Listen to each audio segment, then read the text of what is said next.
Hello అండి అందరికీ ముందుగా వినాయక చవితి శుభాకాంక్షలు. ఇంట్లో పని చేసుకొని పూజ రూమ్కి వచ్చేసరికి ఈ దేవుడి రూమ్ అంతా క్లీన్ చేసుకొని నేను వచ్చేసరికి దేవుడి రూమ్ దగ్గరికి దగ్గర దగ్గర 11 అయిపోతుంది టైము.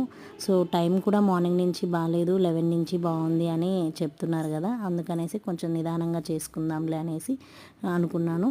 సో మట్టి వినాయకుడిని తీసుకొచ్చుకున్నామండి. లాస్ట్ ఇయర్ కూడా సేమ్ ఇదే సైజులో, కాకపోతే కొంచెం చిన్నదో పెద్దదో మరి నాకు అంతగా గుర్తులేదు. మీరు కూడా వీలైనంత వరకు కలర్ బొమ్మలను అయితే ప్రిఫర్ చేయకండి, మట్టి వినాయకుడిని తెచ్చుకోవడానికే ట్రై చేయండి. సో నేనైతే సెల్ ఫోన్లో దేవుడిది పూజ కథ విధానం అన్నీ పెట్టేసుకొని సెల్ ఫోన్లో చూస్తూ పూజ అయితే చేసేసుకున్నాను. నేను మార్నింగ్ చపాతీ చేస్తుంటే మా పాప వచ్చేసి చిన్న చపాతీ ముద్ద తీసుకొని తను కూడా నేను కూడా దేవుడిని చేస్తాను మమ్మీ, వినాయకుడిని చేస్తానని చిన్న వినాయకుడిని అయితే చేసింది. సో అది కూడా దేవుడి దగ్గర పెట్టేసి పూజ చేశాను. Thank you for watching.